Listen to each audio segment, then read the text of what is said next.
Mumtaz TV bersama menegakkan sunnah.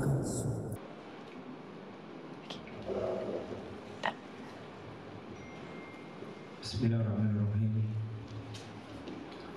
Assalamualaikum warahmatullahi wabarakatuh. Innal hamdalillah nahmaduhu wa nasta'inuhu wa nastaghfiruh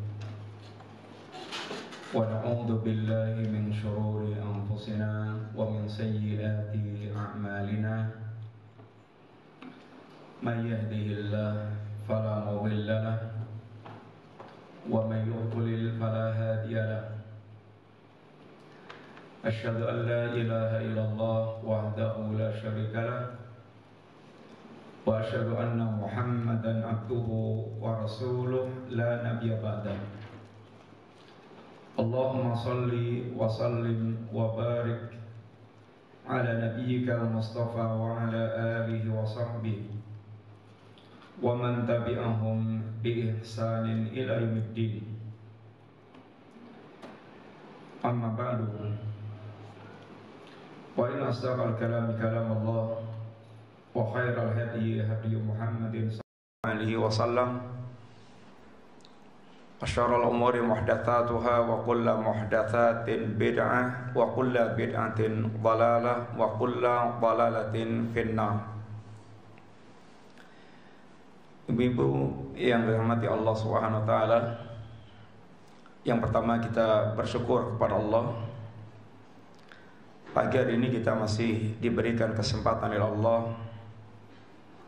untuk bisa hadir di majelis yang kita semuanya sangat membutuhkan, karena majelis ilmu adalah majelis untuk menghidupkan ruh keimanan kita. Majelis ilmu, majelis untuk membuat hidup kita lebih terang, bercahaya terang. Majelis ilmu adalah majelis dalam rangka untuk kembali menyegarkan tanaman pohon iman kita. Oleh karena itulah di dalam Al-Quranul Karim Allah Subhanahu wa taala mengungkapkan Al-Quran risalah yang dibawa oleh Rasulullah sallallahu alaihi wasallam dengan paling tidak dengan 3 ungkapan. Yang pertama Allah katakan dengan istilah ruh, ar-ruh.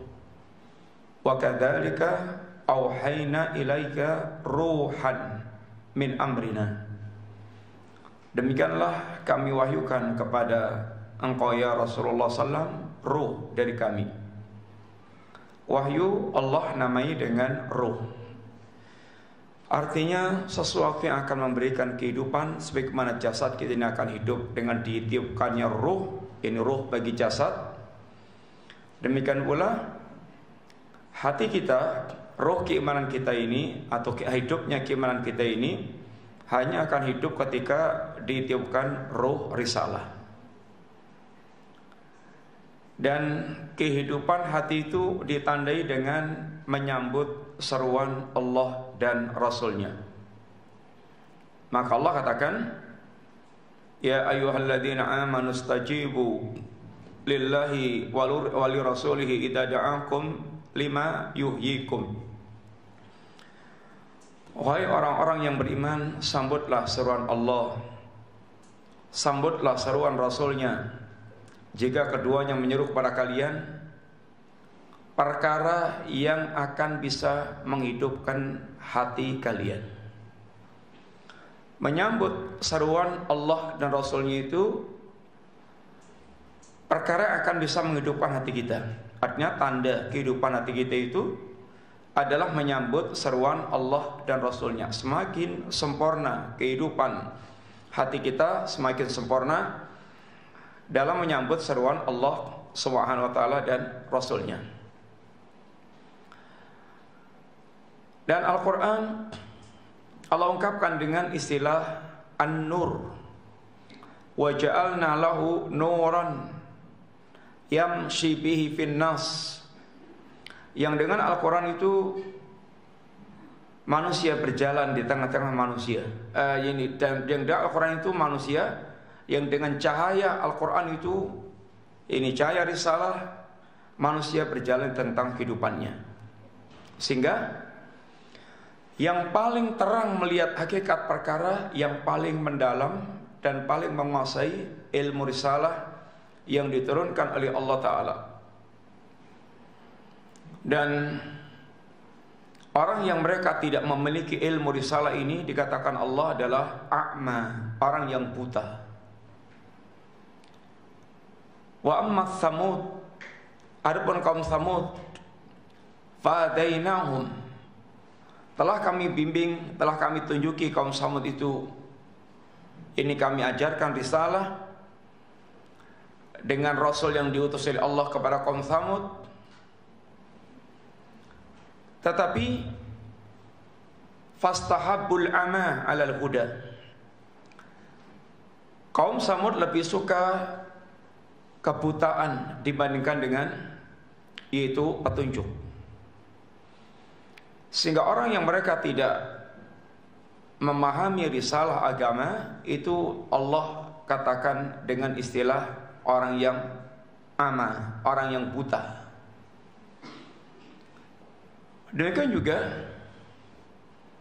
pohon iman kita ini seandainya sudah mulai tumbuh dalam hati kita, terkadang bisa mengalami layu, kurang seger. Di antara penyegarnya itu adalah senantiasa kita mendapatkan siraman air risalah yang Allah dan Rasulnya memberikan tamsil tentang risalah ini juga dengan alma. Makanya Nabi diantaranya mengatakan, mathalu ma ba'athani Allah bi minal huda wal ilmi kamathali ghaithin asaba arban. Perumpamaan antara ilmu dan petunjuk yang aku bawa itu seperti air hujan yang menimpa bumi. Sehingga risalah ini seperti air hujan, dan hati manusia itu kayak air tanah, ya kayak tanah yang menampung air hujan. Risalah air hujan itu sifatnya menghidupkan yang tadinya nampak mati dan menyegarkan kembali tanaman yang tadinya layu. Kalau kita lihat tadinya tanaman itu layu-layu di pinggir jalan atau di pagar-pagar rumah karena mungkin panas gersang, begitu disiram air, ada air hujan, maka nanti habis itu sudah kelihatan seger lagi. Kebutuhan kita dengan risalah begitu. Hati kita ini sangat membutuhkan risalah untuk menyegarkan kembali tanaman-tanaman yang ada dalam hati kita, tanaman iman. Oleh karena itulah, ibu-ibu yang rahmati Allah Ta'ala, kebutuhan kita kepada risalah ini sangat mutlak. Berbahagialah orang yang mereka Allah gerakkan, dimudahkan hatinya untuk senantiasa bisa hadir di majelis-majelis ilmu. Bukan sekedar majelis ilmu sebagai hobi, tapi memang ada niat datang ke majelis ilmu dalam rangka untuk memahami agama dan dalam rangka untuk mengamalkan agama. Karena sekedar ilmu saja tidak akan bermanfaat. Yang kita minta adalah al-ilmu nafi', yang setiap pagi kita diajarkan oleh Nabi, Allahumma inni as'aluka ilman nafi'an wa rizqan thayyiban wa amalan mutaqabbalan. Ya Allah, aku minta kepada Engkau ilmu yang bermanfaat, rezeki yang thayyib, dan amal yang diterima.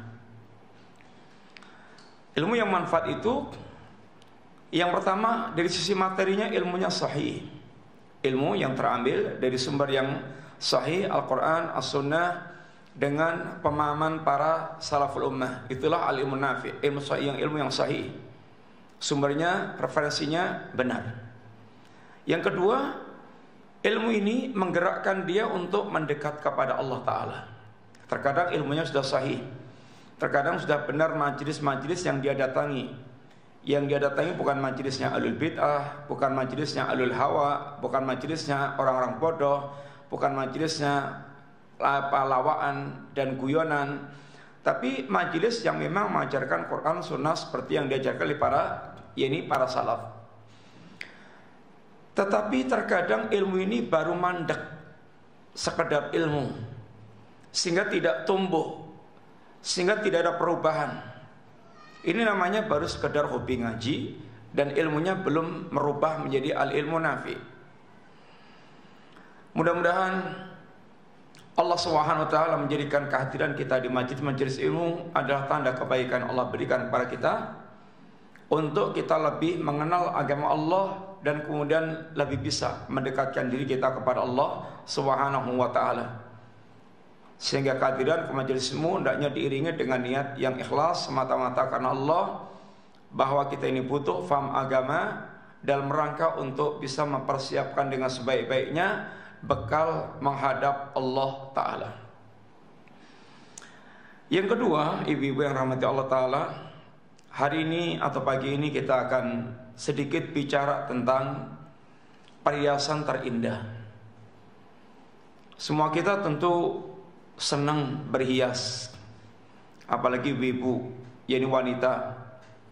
Berhiasnya itu butuh waktu sendiri, pernak-perniknya banyak banget, dari ujung kepala sampai ujung kaki. Itu kadang-kadang, apalagi kalau umpamanya wanita-wanita sosialita yang hanya pengen tampil depan muka manusia, itu biasanya sebadan bisa miliaran. Tasnya kadang sampai miliaran, belum lagi yang semua aksesoris yang nempel di tubuhnya. Sehingga intinya orang itu memang senang berhias. Ya, laki perempuan sama, senang berhias. Dan kita tidak pungkiri bahwa dunia itu adalah memang perhiasan. Sehingga orang berhias-hias dengan dunia, dengan rumahnya, dengan mobilnya, dengan harta kekayaannya, dengan anak-anaknya, dengan kantornya, dengan ini apa yang menempel di tubuhnya.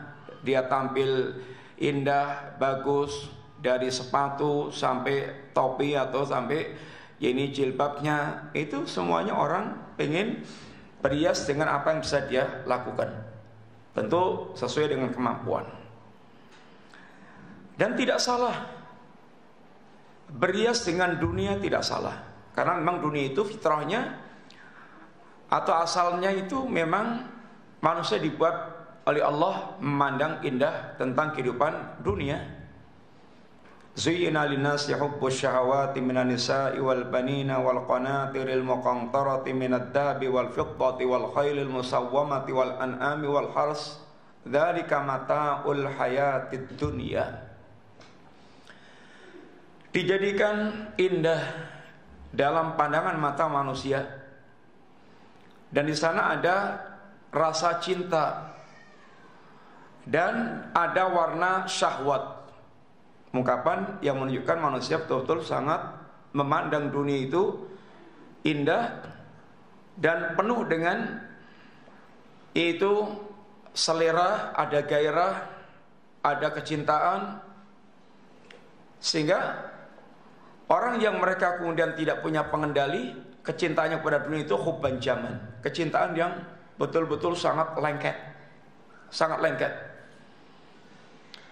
Apa itu dunia? Dunia kurang lebih yaitu wanita, anak-anak, kemudian harta yang banyak, emas, perak, sawah ladang, kuda pilihan. Itu adalah yang Allah katakan dzalika mata'ul hayatid dunya. Itulah itu pernak-pernik kenikmatan kehidupan, yaitu dunia. Ini dunia adalah perhiasan. Sehingga Allah pun ingatkan juga hakikat orang-orang yang mereka salah di dalam memandang dunia. Allah memerintahkan kita untuk kenal hakikat dunia. Kenal hakikat dunia. I'lamu annamal hayatud dunya laibun wa lahwun wa zinatun wa tafakhurum bainakum wa takathurum fil amwali wal aulad. I'lam, berilmulah kalian. Dari kata ilmu itu maknanya adalah idraku syai' ala ma huwa alaih. Ilmu itu artinya mengenal sesuatu sebagaimana hakikatnya. Itu ilmu. Sehingga ketika Allah memerintahkan kita i'lamu, ketahuilah, berilmulah Anda, artinya kenalilah dunia sebagaimana hakikatnya. Apa itu hakikat kehidupan dunia? I'lamu annamal hayatid dunya laibun. Kehidupan dunia itu adalah laibun, permainan. Kemudian walahun dan sendoguro, yang kata para ulama, permainan dan sendoguro yang sering membuat manusia capek dan lupa, capek dan lalai. Manusia dengan dunianya hanya akan dibuat capek dan capek dan capek. Khususnya berkaitan dengan hatinya. Sehingga Al-Imam Ibn Al-Qayyim ketika berbicara tentang dunia, orang-orang yang mereka tergila-gila dengan dunia, muhibbud dunya la yanfaqu min thalath. Pecinta dunia itu tidak pernah lepas dari 3 hal. Pecinta dunia yang dia hanya fokus dengan dunia itu tidak akan lepas dari 3 hal. Apa itu? Yang pertama, hamun lasimun. Adanya itu gelisah terus, takut, gelisah, sedih, takut, gelisah. Ini yang ada. Di tempat yang lain Ibnu Qayyim meneraskan pecinta dunia itu tersiksa di 3 tempat: dunia, alam barzakh, kemudian di akhirat kelak. Di dunianya tersiksanya ketika sedang merancang untuk mendapatkan, ketika sudah mendapatkan, kemudian ketika ini kehilangan apa yang telah dia dapatkan. Adanya sehingga galau, gelisah, itu yang selalu mengiringinya itu. Ketika baru merancang, takut, gelisah, gimana caranya untuk bisa membuat usahanya itu jadi. Dia peras tenaganya, dia peras pikirannya, dia peras waktunya, dia peras semuanya. Kalau sudah jadi, ada kegelisahan lain lagi. Bagaimana eksis, bagaimana tidak tersaingi oleh yang lain-lainnya, sehingga mikir terus, inovasi terus, bagaimana caranya untuk betul-betul bertahan di tengah persaingan yang ketat. Karena semuanya adalah mencari dunia. Kemudian kekhawatiran kalau sampai tumbang, hilang, lenyap. Sehingga adanya itu hanya takut, khawatir, takut, khawatir, takut, khawatir, gelisah, gelisah, takut, khawatir. Itu pecinta dunia yang fokusnya hanya untuk dunia. Laibun walahun.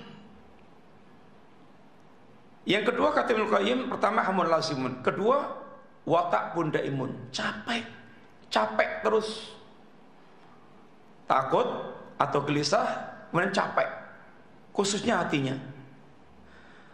Hatinya para pecinta dunia itu bisa berantakan. Kalau Nabi katakan, mangkanatid dunya hammahu, barang siapa yang cita-cita utamanya itu hanya dunia, pokoknya rembukan itu hanya sekitar duit sama yaitu urusan jabatan, pangkat, kedudukan, ketenaran, pokoknya sekitar itu. Apa kata Nabi? Mangkanatid dunya hammahu, barang siapa yang dia cita-citanya itu hanya dunia, fokusnya dunia. 1. Ja'alallahu faqrahu baina ainai, Allah akan menjadikan kefakiran itu ada di kedua kelopak matanya itu. Yang ada itu hanya yang terlihat di depan mata itu adanya itu hanya melarat, yaitu kere, fakir. Sehingga yang ada itu ngejar, rakus terus, ngejar terus kayak orang ini kelaparan dan belum punya apa-apa. Sehingga adanya itu haus terus. Sehingga kadang-kadang orang seperti ini udah punya banyak, yang numpuk di belakang itu udah banyak banget. Tapi masalahnya yang kelihatan itu yang belum didapat, yang belum didapat. Sehingga adanya itu ngejar yang belum didapat terus, kayak orang masih kiri, kayak belum punya apa-apa. Sehingga akhirnya kadang-kadang yang sudah dimiliki itu lupa menikmati, atau bahkan nggak menikmati, tapi ngos-ngosan terus, ngejar dunia terus. Ini adalah yang pertama kata Nabi, ja'alallahu faqra baina aini. Yang kedua, wa farraqa syamlah. Urusannya Allah buat berantakan. Urusan dengan Allah berantakan, urusan dengan para hamba Allah berantakan. Kalau dia masih muslim dan masih punya yaitu sedikit ingat kepada Allah, masih sholat, masih macam-macam, tapi amaliyahnya itu ya jadi kacau balau, ruwet. Sholat aja dari takbiratul ihram, pertama niat sholat takbiratul ihram, habis itu bablas sampai salam itu gonta ganti agenda di kepalanya, itu setan memasukkan segala urusan dunia, sampai sholatnya belas, nggak ada yang ingat kecuali takbiratul ihram dan salam. Akhirnya nggak membekas sama sekali. Itu pun sholatnya kemerungsung. Oh itu ya datang sholat ya, nah iso mepet komat, itu masih lumayan mepet komat kalau laki-laki maksudnya. Kemudian selesai salam itu dikirim itu singkat gitu, terus balik lagi ke tempat kerja, sehingga kayak maling tuh ya terus gitu. Sehingga yang fokus itu dunianya. Kadang-kadang juga keluarganya jadi berantakan. Anak istri sudah nggak diurus, pokoknya urusnya itu ngejar harta terus. Anaknya diwakilkan pembantunya aja lulus SD juga enggak. Sehingga anaknya orang kaya, anaknya orang punya, tapi diasuh oleh pembantu yang tidak berpendidikan sama sekali. Bapak ibunya repot semuanya. Wafar qasamlah, urusannya berantakan. Belum itu nanti kalau ada ghil, kedengkian, hasad, kebencian segala macam. Karena mencari dunia sarangnya penyakit-penyakit seperti itu. Kemudian puncaknya adalah yaitu penyesalan dia, sehingga betul-betul dia akan jadi nyesel. Kata Ibnu Qayyim, wa hasratun la tanqati, yang ketiga. Hamun lazimun, ta'bun daimun, yang ketiga wa hasratun la tanqati, penyesalan yang tidak ada habisnya. Karena udah terlambat, nyeselnya sudah nggak berguna lagi. Bapak sekalian, dunia tidak kita pungkiri memang hiasan, tapi ketahuilah dunia itu hiasan yang murah. Hiasan yang murah dan hiasan yang palsu, bukan hiasan yang hakiki. Murahnya seberapa? Ya murahnya seperti yang digambarkan oleh Allah dan Rasulnya. Kalau Allah gambarkan kayak sekedar tanaman yang tumbuh ceret, lalu nanti kering, dah tahu-tahu seperti sekejap aja. Kamathali ghaithin a'jabal kuffara nabatuh thumma yahiju fatakunu musfarran thumma ini khutama. Kayak tanaman yang kemudian tumbuh menghijau, seger, menyenangkan penanamnya, kemudian mulai yaitu layu, kering, kuning, mati. Itu kalau sedang proses ya memang lama. Ya kayak kita ini kalau sedang proses ya lama banget. Baru umur setahun, nanti merangkak 2 tahun, 10 tahun, 20 tahun, segar-segarnya. Terus nanti mulai merangkak 30 tahun, 40 tahun, mulai agak kering gitu, terus menjepluk. Kamu tahu nggak jepluk? Nggak tahu. Jepluk, kemudian sudah hancur. Itu kalau kita kemudian lihat ke belakang, umur kita udah 30, 40, 50, ke belakang itu ya kayak sekedepan atau kayaknya sekecelap. Hanya mimpi kemarin kita pernah hidup gini. Ya dulu lama, sekarang kita tinggal sekedepan, apa itu kecelapan bentar, sekilas. Kayak mimpi aja yang masa lalunya itu. Yang pernah jadi presiden kayak mimpi jadi presiden, yang jadi bupati kayak mimpi jadi bupati, yang pernah jadi gubernur kayak pernah mimpi jadi gubernur, yang jadi panglima kayak pernah mimpi jadi panglima. Yang udah lalu itu tinggal sekilas saja. Sehingga Allah sebutkan ini nilai yang sangat pendek umurnya, singkat.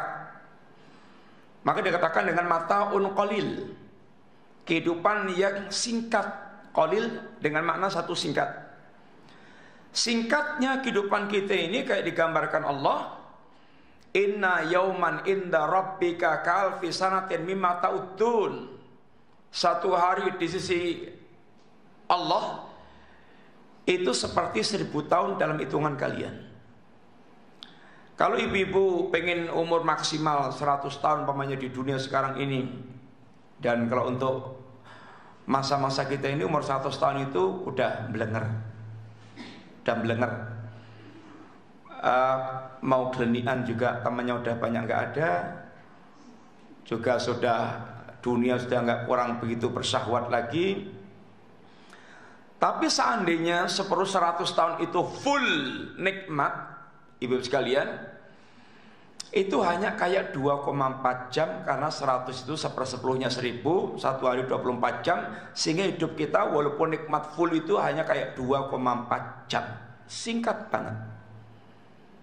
Itu dari sisi pendeknya umur kehidupan dunia. Dari sisi sedikitnya, Nabi yang menggambarkan dengan ungkapan-ungkapan yang kita semua telah dengar, insya Allah dunia itu ada yang Nabi tamsilkan kayak sayap seekor nyamuk, tidak sebanding dengan sayap seekor nyamuk. Lau kanatid dunya ta'tilu indallahi janaha ba'udah ma syaqal kafira syarbatan ma, kama qala. Seandainya dunia ini sebanding dengan sayap seekor nyamuk, niscaya orang kafir tidak akan Allah berikan minum walaupun seteguk. Dunia, kata Nabi, senilai dengan sayap seekor nyamuk. Yang kedua, Nabi katakan dunia itu kayak ini atau lebihnya bahkan daripada bangkai kambing yang cacat telinganya. Nabi pernah jalan-jalan di pasar, ketemu bangkai kambing cempe yang telinganya cacat, terus dicengkiwing sama Nabi, dipegang telinganya sama Nabi, ditunjukkan kepada para sahabat yang ada sekeliling di situ. Kata Nabi, ini ayyukum annalau bidirham, ada enggak di antara kalian yang mau beli kambing ini dengan 1 dirham aja? Kata para sahabat, ya Rasulullah, enggak ada di antara kami enggak mau beli kambing dengan 1 dirham. Kata Nabi, bagaimana kalau Anda ambil aja, kalau ambil aja, yaitu gratis. Silakan, atuhibbu annalahu annahu lakum. Mana yang mau ngambil, silakan ambil, bawa pulang sana. Kata para sahabat, ya Rasulullah, lau kana hayyan kana aiban li annahu asak. Ya Rasulullah, buat kami memiliki seperti itu aib, karena cacat. Walaupun hidup cacat, itu kami aib memilikinya, apalagi sudah jadi bangkai. Kata Nabi SAW menegaskan para sahabat dalam memberikan pelajaran, wallahi lat dunya ahwanu 'alallah min hada 'alaikum. Demi Allah, dunia di sisi Allah tidak lebih berharga dibandingkan dengan bangkai kambing yang cacat telinganya itu. Ini Nabi dalam memberikan pelajaran kepada para sahabat Nabi. Yang ketiga, dunia itu Tidak lebih semisal ketika jemari Anda dicelupkan ke lautan lalu diangkat, silahkan lihat air yang menempel di jemari. Itulah tamsil tentang dunia, dan lautan yang tinggal sisa itu tamsil tentang akhirat. Mad dunya fil akhirah illa mislu ma yaj'alu ahadukum isba'ahu fil yammi falyandur bima yarji.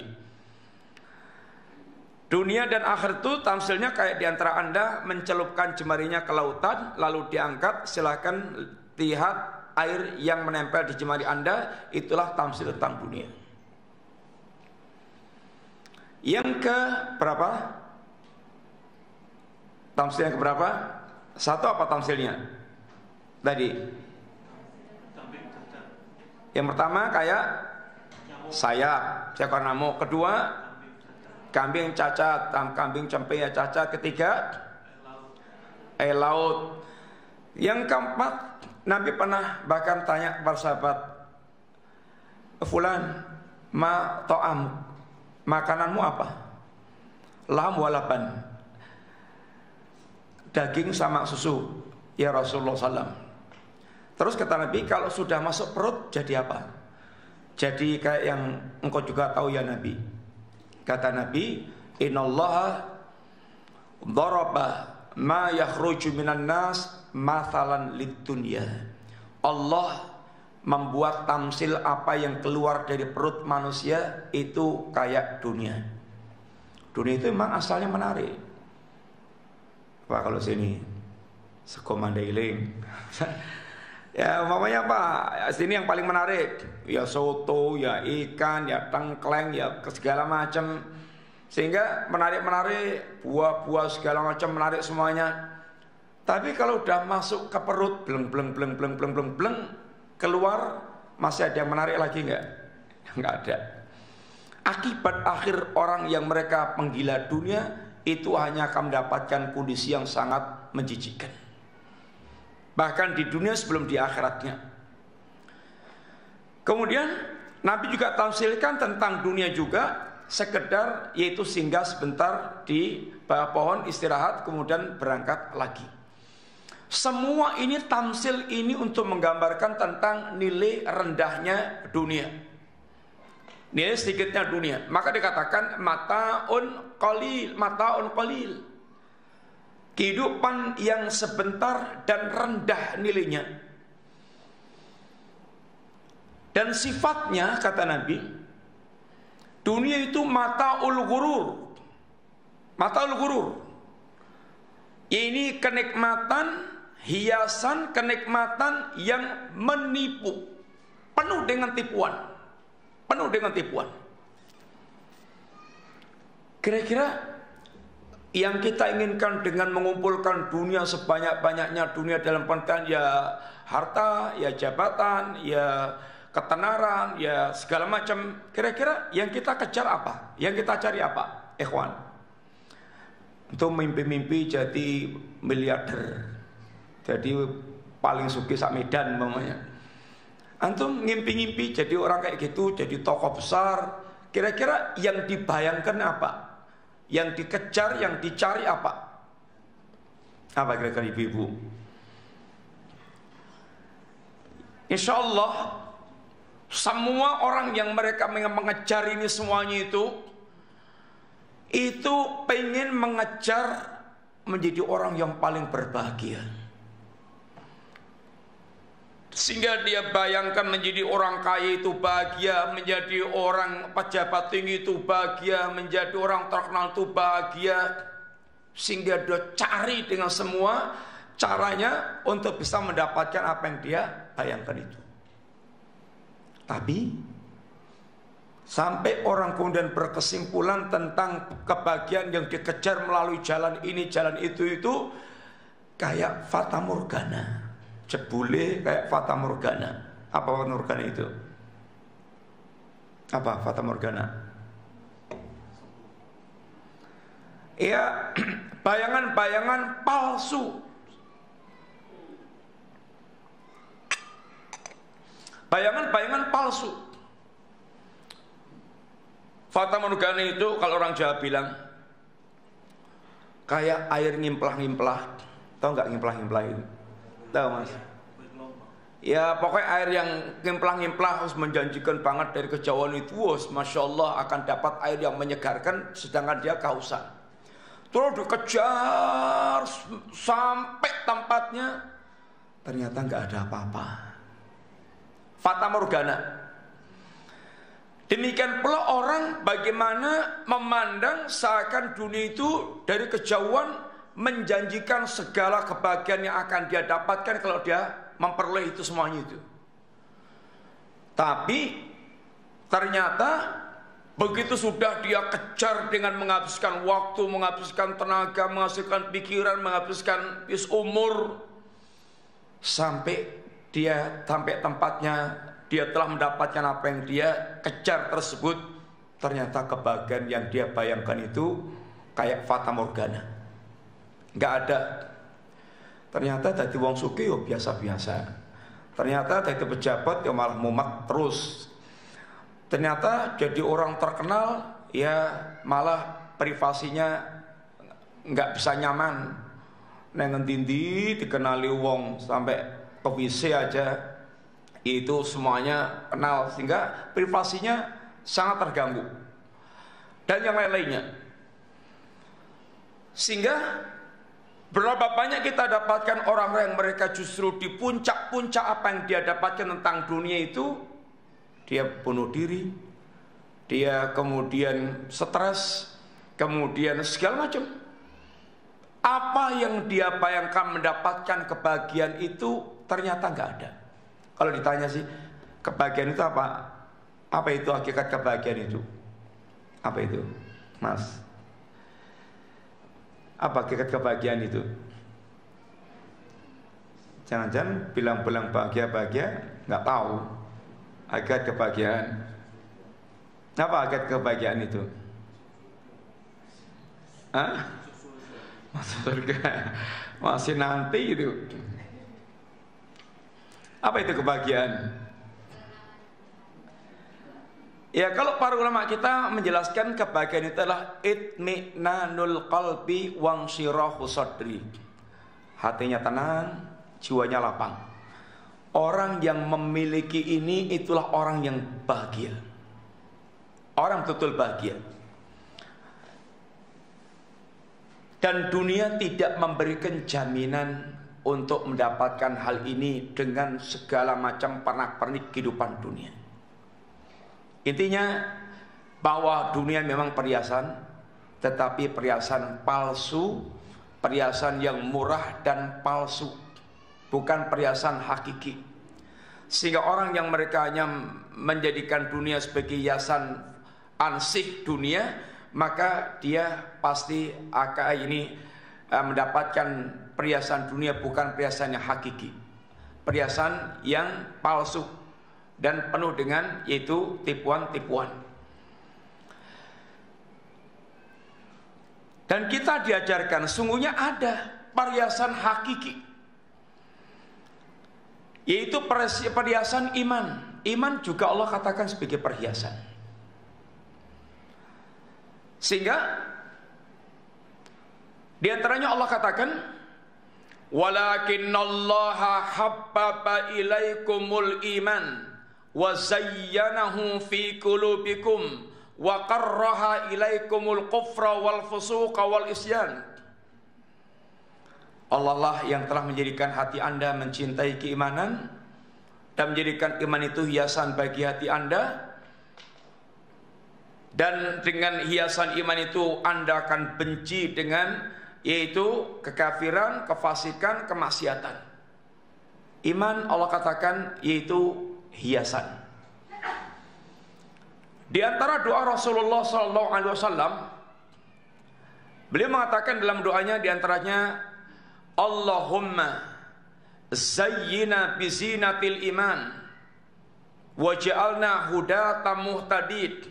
Ya Allah, jadikan ini untukku hiasan iman.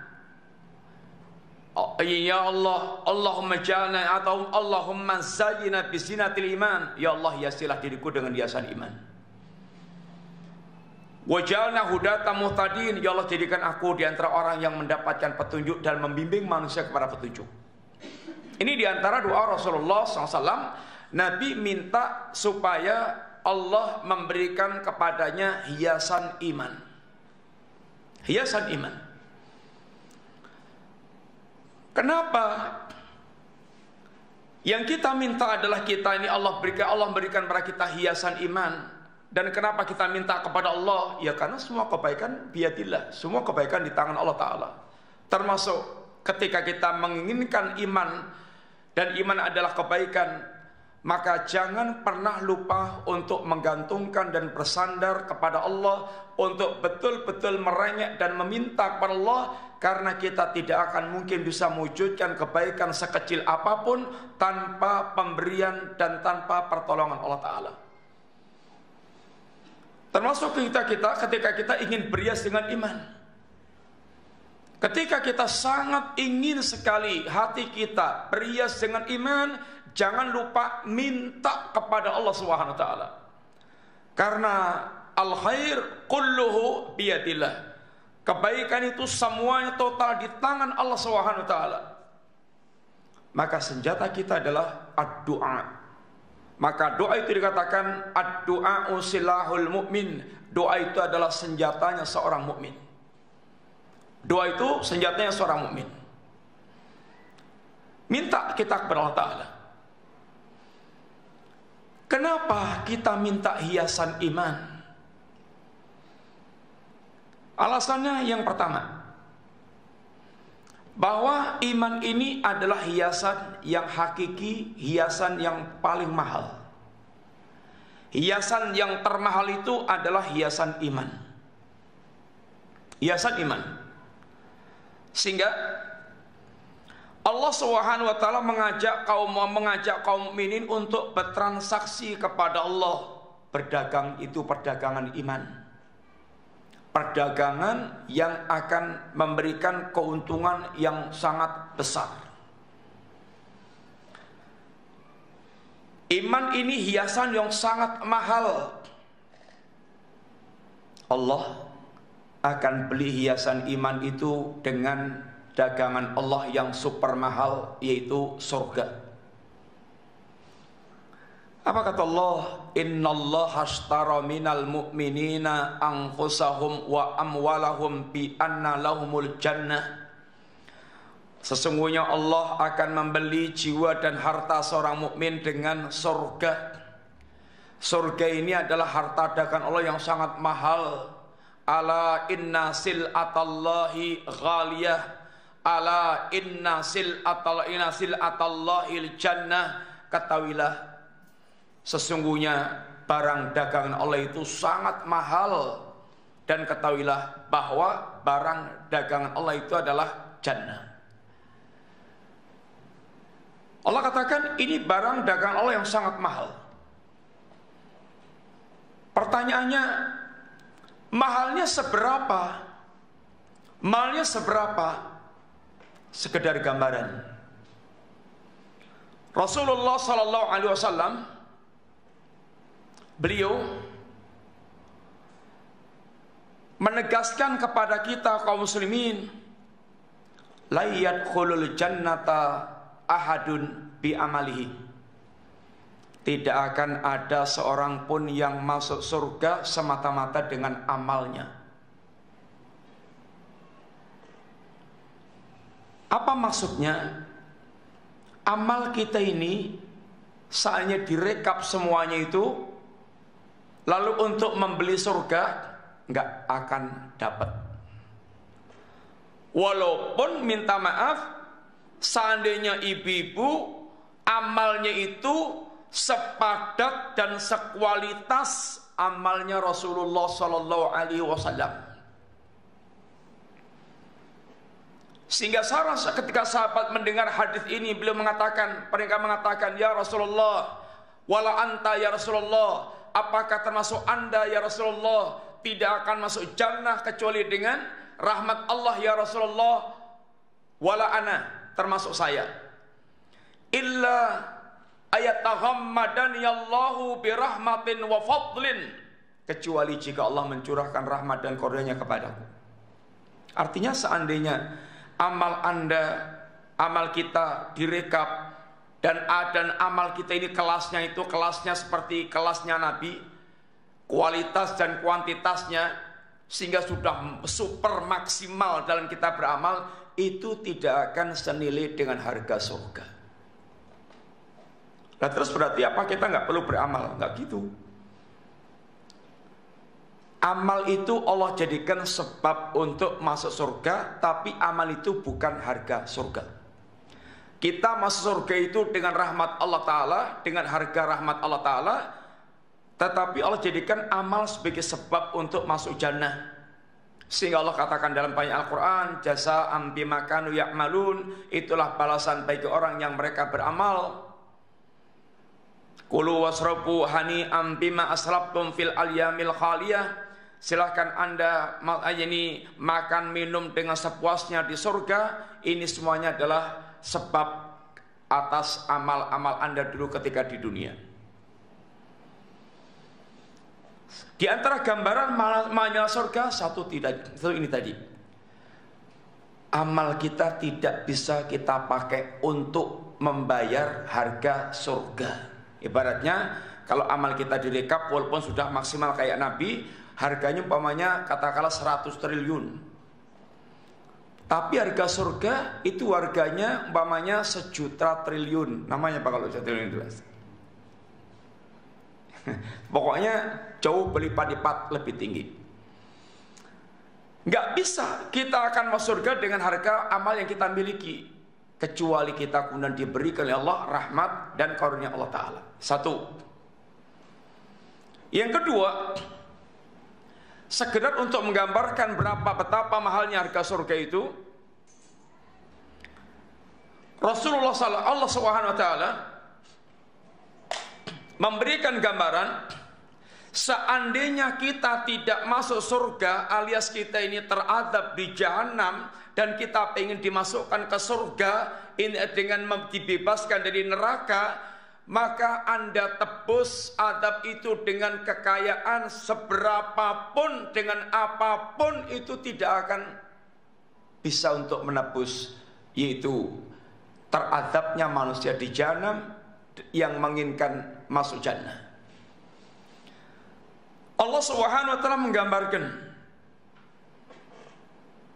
innal ladzina kafaru wa matu wa hum kuffarun fala yuqbala min ahadihim mil'ul ardi daban walaw iftadabi. Seandainya orang-orang kafir itu sampai matinya dalam keadaan kafir, maka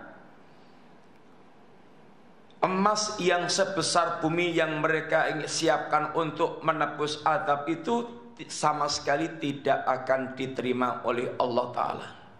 Fala yuqbala min ahdihim mil'ul ardi daban. Walaupun Anda punya emas sebesar bumi lalu disiapkan untuk menebus adab, tidak akan diterima Allah Ta'ala. Mahal banget berarti. Iya, mahal banget, sangat mahal. Bahkan kalau sekarang ini kita punya koneksi jenderal, menteri, apalagi presiden, apa atau yang lain-lainnya, itu sangat manfaat banget untuk mengurusi kesulitan dunia, sangat manfaat. Tapi akan datang hari bukan hanya mereka tidak peduli dengan kita sehingga tidak memberikan manfaat apapun kepada kita, bahkan mereka sangat ingin seandainya kita kemudian menjadikan mereka sebagai tebusan untuk keselamatan kita. Yauma yafirul mar'u min akhihi wa ummihi wa abihi wa sahibatihi wa banihi likulli imri'in minhum yawma idzin sa'nu yughni. Hari ketika manusia lari dari saudaranya, dari ibunya, dari ayahnya, dari istrinya, dari anaknya. Waktu itu mereka semuanya masing-masing sibuk dengan urusannya sendiri-sendiri. Bahkan mereka ingin menjadikan setiap kita menjadi tebusan untuk keselamatan mereka dari adab. Yawaddul mujrimu law yaftadi min adabi yawmi idzin bi bani wa sahibati wa akhi wa fasilati allati tuwi wa man fil ardi jami'an thumma yuji kalla innaha ladha nazza'ata lishawa tad'u man adbara wa tawalla wa jama'a fa'awa. Orang-orang yang mujrim dari itu mereka sangat ingin seandainya bisa menebus adabnya itu walaupun dengan anak kandungnya sendiri atau dengan istri dan saudaranya atau dengan keluarga besarnya atau dengan bahkan semua manusia di muka bumi, lalu dia diselamatkan dari adab. Allah katakan kalla, oh enggak bisa. Jahanam adalah adab yang menyala-nyala, yang adabnya bisa mengelupaskan kulit kepala manusia, yang jahanam mengundang orang yang selalu berpaling dari agama dan hanya mencari harta, mengumpulkan harta, tapi nggak pernah dia keluarkan di jalan Allah Ta'ala. Ini gambaran sekilas betapa mahalnya yaitu harga iman. Yang kita masuk jannah karena iman, dan kita berbahagia di dunia itu adalah karena yaitu iman. Iman ini mahal banget. Yang kedua, apa diantara itu indahnya hiasan iman kita?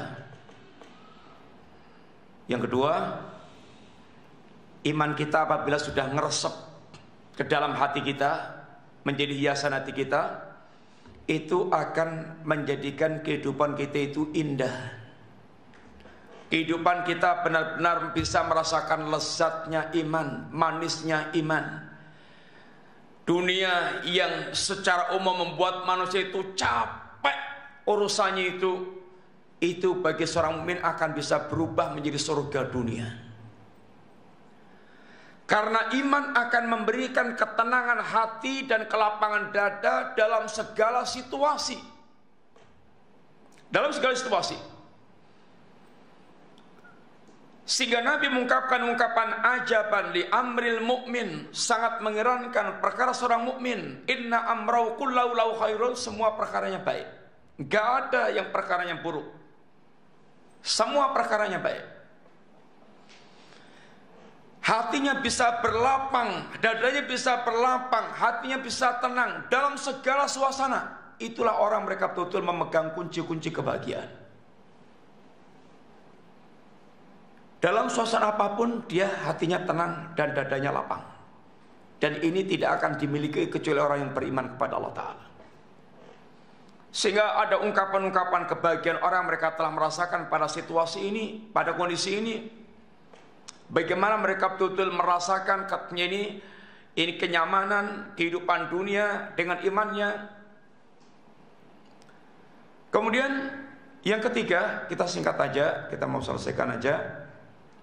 Yang ketiga, di mana letak hiasan iman? Iman itu kalau sudah betul-betul ngeresep dalam hatinya orang, itu akan membentuk akhlakul karimah, akhlak yang mulia. Sehingga Allah Nabi mengkaitkan antara kemuliaan akhlak dengan iman, antara yaitu akhlak yang mulia dengan iman. Akmalul mu'minina imanan ahsanuhum khuluqa. Orang mukmin yang paling sempurna imannya, yang paling baik akhlaknya. Sehingga iman dengan akhlak itu sangat berkaitan.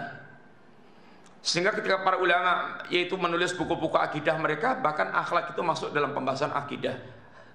Karena akhlak ini adalah dampak sangat berkaitan erat dengan akidah seorang hamba. Sehingga akhlak ini juga dikatakan bisa dalam timbangan amal. Ma min syai'in afqalu fi mizanil mu'min yaumal qiyamah min husni khuluqi aw kama qala.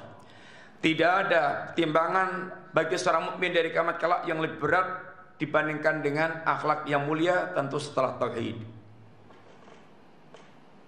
Dan masih banyak kalian ibu-ibu sekalian, ini yang kita sampaikan, mudah-mudahan bermanfaat. Ada pertanyaan enggak? Kalau enggak ada pertanyaan, saya tanya-tanya. Silakan ibu-ibu kalau ada pertanyaan. Mudah-mudahan nggak ada, sehingga nggak repot-repot untuk jawab. Jadi kita masuk ke sesi tanya jawab. Yang ingin bertanya langsung, silakan angkat tangannya, Muhammad. Atau bisa ditulis di kertas ya Ustaz ya? Boleh. Sambil menunggu tanya-tanya atau pertanyaan yang datang, sekarang saya tanya, Pertanyaan pertama. Tadi kita sampaikan bahwa kehadiran kita ke majelis ilmu itu insyaallah manfaat banget untuk setiap kita. Sepanjang majelis ilmu itu yang disampaikan adalah Al-Quran, Sunnah Nabi sesuai dengan pemahaman para sahabat Nabi. Intinya adalah hakikat ilmu. Apa ungkapan Allah tentang risalah di dalam Al-Quran sehingga betul-betul kita sangat mutlak membutuhkan, yaitu ilmu tersebut. Silakan. Yang bisa menjawab kata-katanya. Ya, ada hadiahnya. Ada hadiahnya? Ada.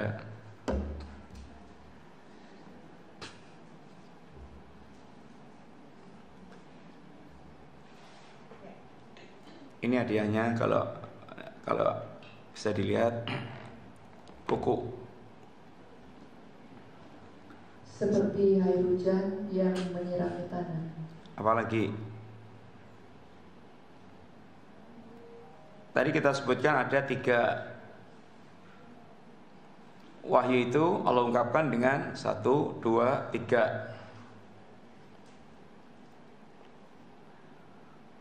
Apalagi Ibu? Boleh kerjasama Ustaz? Ya, nanti bukunya dimiliki salah satu. Boleh. Apa yang kedua?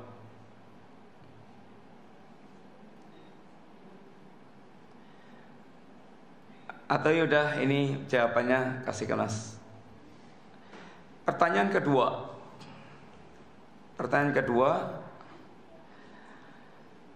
Tadi Nabi pernah berdoa kepada Allah minta hiasan iman dan dijadikan orang yang senantiasa mendapatkan petunjuk Allah, lagi memberikan petunjuk. Bagaimana lafaz doanya?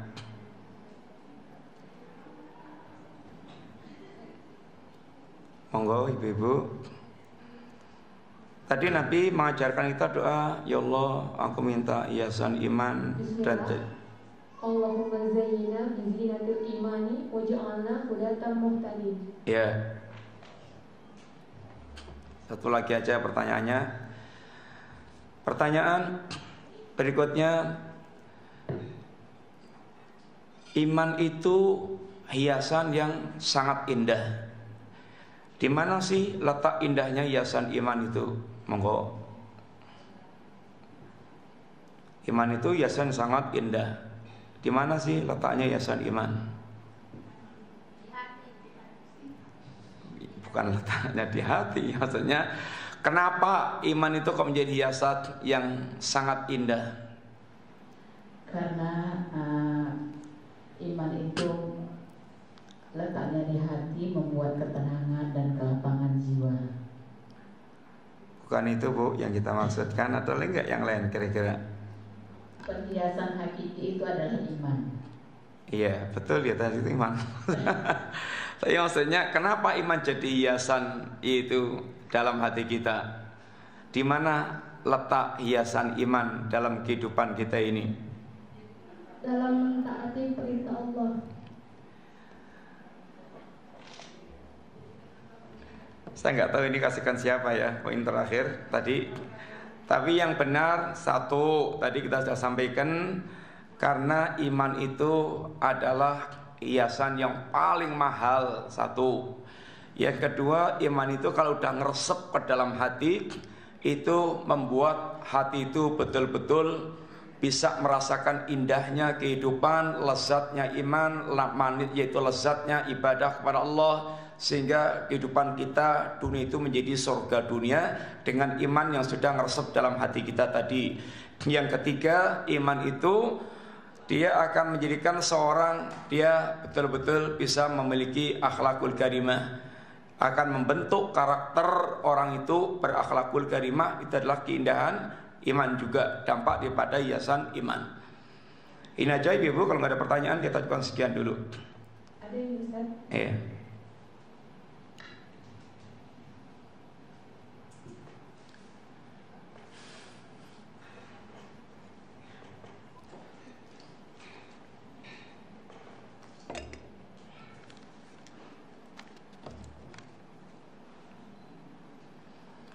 Sejauh apa batasan kita mengejar dunia? Ya, bismillahirrahmanirrahim. Intinya, seorang mukmin itu dia dengan dunia sama dengan orang kafir juga. Kita kerja mencari dunia, tapi yang membedakan satu, berdasarkan hadis Nabi, bagaimana kita mensikapi dunia. Kun fit dunya ka'annaka gharibun aw abirus sabil. Nabi pernah memberikan nasihat yang sangat berkesan bagi Ibnu Umar. Jadilah Anda di dunia ini kayak orang yang gharib, orang yang asing, atau kayak abirus sabil, ini musafir. Apa maksudnya kita menjadikan atau di dunia itu seperti orang yang asing?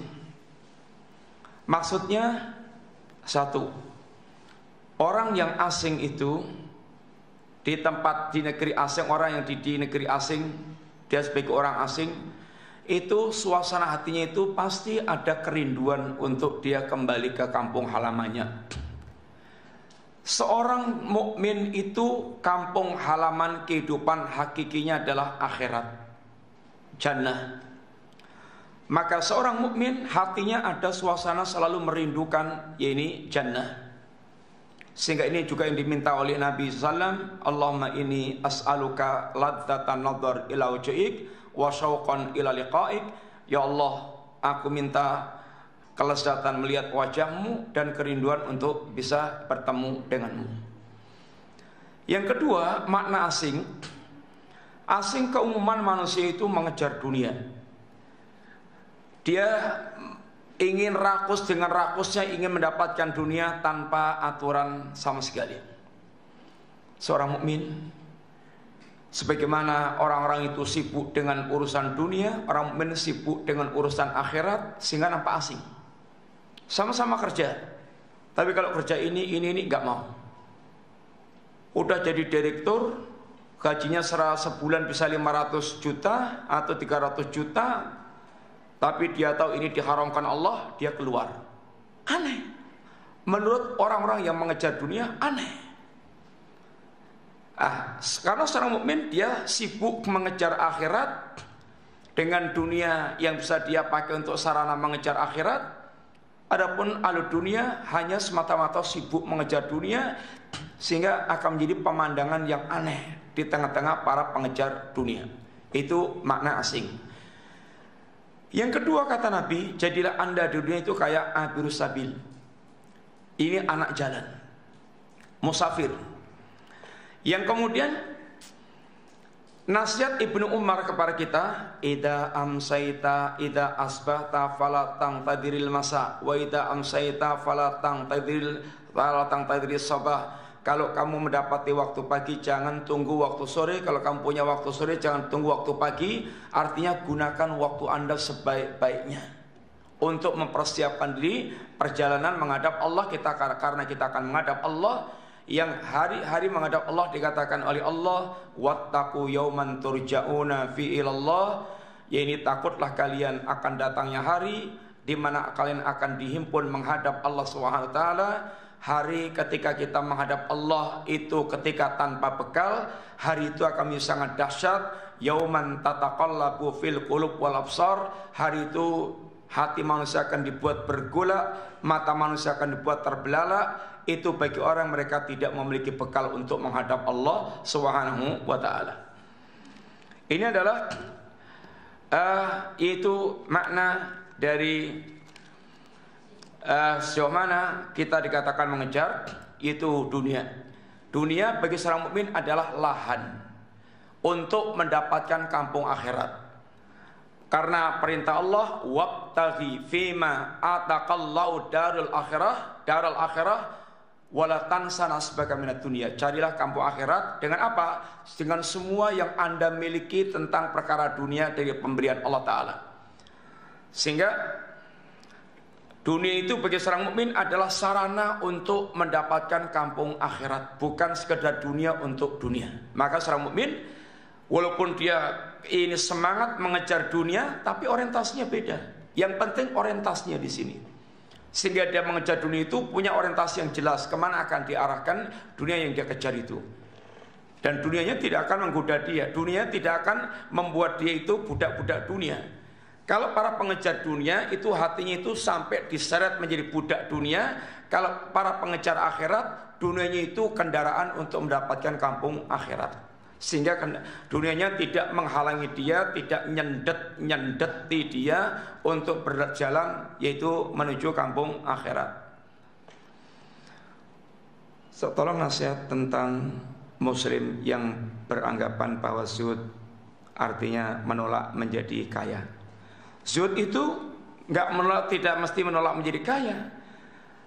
Antum berani nggak mengatakan Nabi Sulaiman itu nggak zuhud? Berani nggak? Nabi Sulaiman nggak zuhud. Lawang sugih zuhud. Masuk kerajaannya gitu dia zuhud. Wong hartanya melimpah kok nggak zuhud. Zuhud itu nggak identik dengan fakir, nggak identik dengan miskin.